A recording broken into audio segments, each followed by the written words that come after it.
Hello students, आज हम पढ़ेंगे शिक्षा निदेशालय राष्ट्रीय राजधानी क्षेत्र दिल्ली द्वारा भेजी गई वर्कशीट नंबर 48, विषय गणित, तिथि 23 अक्टूबर 2020, कक्षा 9वीं।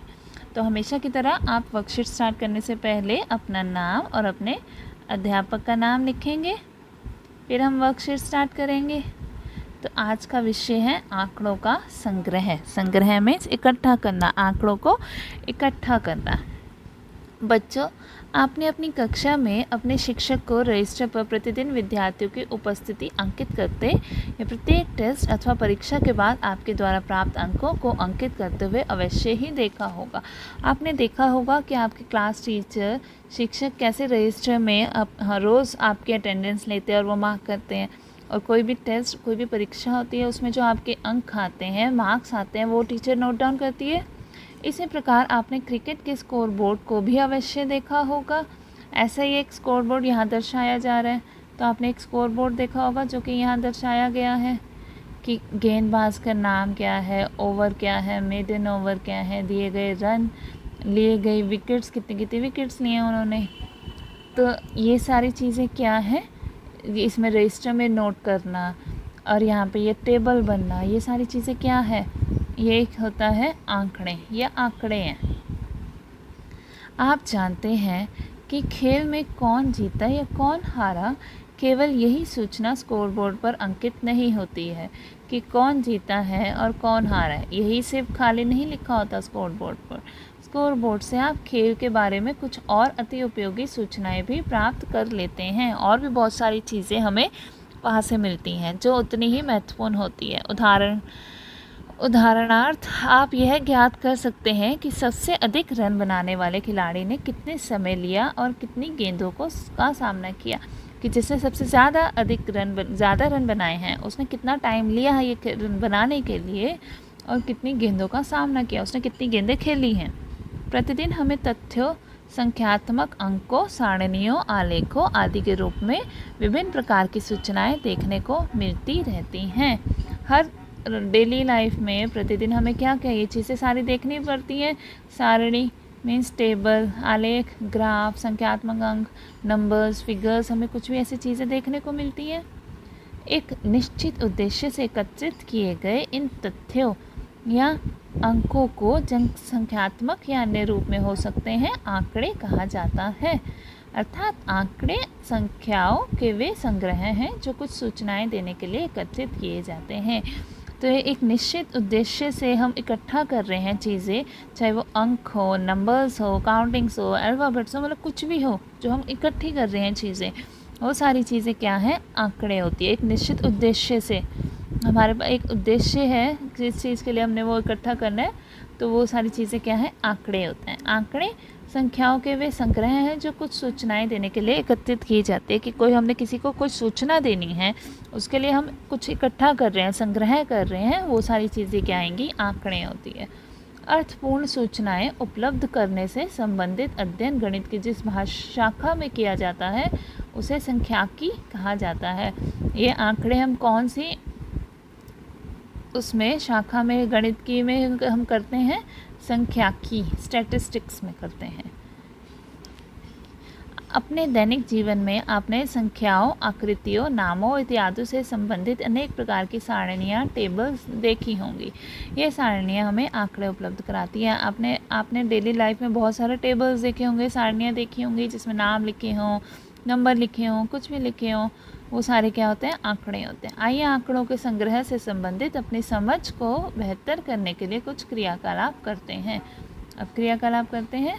क्रियाकलाप 1, अपनी कक्षा के किन्हीं 20 विद्यार्थियों की लंबाई सेंटीमीटर में के आंकड़े संग्रह करके एक तालिका बनाइए। अपनी हम 20 विद्यार्थियों का एक हाइट, उनकी लंबाई माप रहे हैं। तो पहले नाम लिखा उसका, उसकी लंबाई कितनी है, दूसरे का नाम लिखा, उसकी लंबाई कितनी है, तीसरे का नाम लिखा, उसकी लंबाई कितनी है। हम सारी चीज़ें हम खुद से कर सकते हैं, वो हमने एक टेबल में बना लिया। फिर क्रियाकलाप 2 क्या है, अपने ऑनलाइन कक्षा में पिछले एक सप्ताह में अनुपस्थित रहे विद्यार्थियों की संख्या के आंकड़े संग्रह करके एक तालिका में बनाइए कि कौन से दिन कितने बच्चे अनुपस्थित थे, एब्सेंट थे, कौन से दिन कितने थे। तो ये हम क्या कर सकते हैं, ये हम स्कूल रिकॉर्ड्स में से ले सकते हैं, बच्चों की अटेंडेंस है ना। तो पहले क्रियाकलाप में आपने स्वयं अपने दिमाग में एक निश्चित उद्देश्य रखकर सूचनाओं को एकत्रित किया है और इस प्रकार एकत्रित किए गए आंकड़ों को प्राथमिक आंकड़े प्राइमरी डेटा कहा जाता है। पहले वाली एक्टिविटी में हमने एक दिमाग में उद्देश्य रखा कि हमें 20 बच्चों का लंबाई मापनी है, तो और हमने खुद उसे मापा। तो ये क्या था, प्राइमरी डेटा, जो हम खुद से काम करते हैं एक निश्चित उद्देश्य के साथ, खुद से हम इकट्ठा कर रहे हैं, वो सारी चीज़ें क्या आती है प्राइमरी डेटा में। और दूसरे क्रियाकलाप में आप यह सूचनाएं अपने विद्यालय में उपलब्ध रिकॉर्ड, जिसमें यह सूचनाएं पहले से ही एकत्रित हैं, से प्राप्त कर सकते हैं। ऐसे आंकड़ों को गौण आंकड़े कहा जाता है और उसे क्या कहते हैं, गौण आंकड़े। ठीक, जो हम खुद से नहीं कर रहे, हम कहीं और से इकट्ठा कर रहे हैं, किसी मैगजीन से, कहीं से भी, किसी भी रिकॉर्ड से हम इकट्ठा कर रहे हैं, वो सेकेंडरी डेटा है, गौण आंकड़े हैं। और जो हम खुद से कर रहे हैं वो प्राथमिक आंकड़े प्राइमरी डेटा है। अब प्रश्न नंबर 1 क्या दिया गया है, उन आंकड़ों के 2 उदाहरण दीजिए जिन्हें आप अपने दैनिक जीवन में एकत्रित कर सकते हैं, जिन्हें आप अपने आसपास से एकत्रित कर सकते हैं। 2 उदाहरण देने हैं, तो कोई भी ऐसा उदाहरण हो सकता है, जैसे अपने घर में सभी सदस्यों की ऊंचाई मापना, अपने घर में कितने कमरे हैं सबकी संख्या करना, या अपने 10 दोस्तों के घरों में कितने कितने कमरे हैं सबके वो करना, अपने आसपास कॉलोनी में 10 घरों में कितने पौधे सबने लगा रखे हैं वो करना। बहुत सारे ऐसे उदाहरण हो सकते हैं, आप कोई भी 2 लिख सकते हैं इसमें। नीचे दिए गए आंकड़ों को प्राथमिक आंकड़ों और गौण आंकड़ों में वर्गीकृत कीजिए। प्राथमिक और गौण आंकड़ों में वर्गीकृत करना है। तो कक्षा 9 के 10 विद्यार्थियों के जूतों के माप हम बच्चों से जाके पूछ सकते हैं, कोई भी 10 विद्यार्थियों के पास जाकर उनसे पूछ सकते हैं। तो ये क्या हो गया, प्राथमिक आंकड़ा हो गया, है ना, प्राथमिक आंकड़ा हो गया फर्स्ट वाला। अपने किन्हीं 20 मित्रों के रक्त समूहों, अपने किसी भी 20 मित्रों से हम फ़ोन करके या उनके पास जाके खुद से हम पूछ सकते हैं कि आपका क्या रक्त समूह है। तो ये भी हम खुद कर रहे हैं, ये भी क्या हो गया, प्राथमिक आंकड़ा हो गया।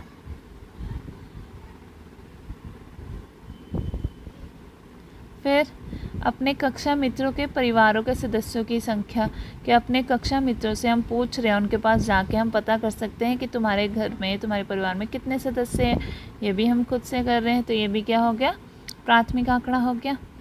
गणित की परीक्षा में 30 विद्यार्थियों द्वारा प्राप्त किए गए अंक, गणित की परीक्षा में 30 विद्यार्थियों द्वारा, कोई भी 30 विद्यार्थी हो सकते हैं। तो ये हम कहाँ से प्राप्त कर सकते हैं, हम अपने टीचर से पूछ सकते हैं, गणित के टीचर से पूछ सकते हैं, स्कोर रिकॉर्ड में से ले सकते हैं। तो ये कौन से होंगे, गौण आंकड़े। फिर वन महोत्सव के दौरान 100 विद्यालयों द्वारा लगाए गए पौधों की संख्या। 100 विद्यालयों ने वन महोत्सव में किसने कितने कितने पौधे लगाए थे, कौन से स्कूल ने। तो ये हम खुद तो जाएंगे नहीं, कहीं ना कहीं से इन्फॉर्मेशन ले सकते हैं, उनकी मैगजीन में से देख सकते हैं किसने कितने लगाए हैं, फ़ोन करके कर सकते हैं, नेट से कर सकते हैं। तो ये भी क्या है, गौण आंकड़े हैं। जो चीज़ें हम खुद से जाके कर रहे हैं वो प्राथमिक, और जो हम खुद से नहीं जाके कर रहे हैं, कहीं से चीज़ से ले रहे हैं, रिकॉर्ड से ले रहे हैं, वो क्या होंगे, गौण आंकड़े। ओके, अब इन्हें अपनी कॉपी में करेंगे। कोविड के संदर्भ में उचित व्यवहार संबंधी संदेश क्या आया है आज का, 2 गज अथवा 6 फीट की शारीरिक दूरी का पालन करें। 2 गज या 6 फीट की हमें अपनी शारीरिक दूरी बनाए रखनी है सबसे।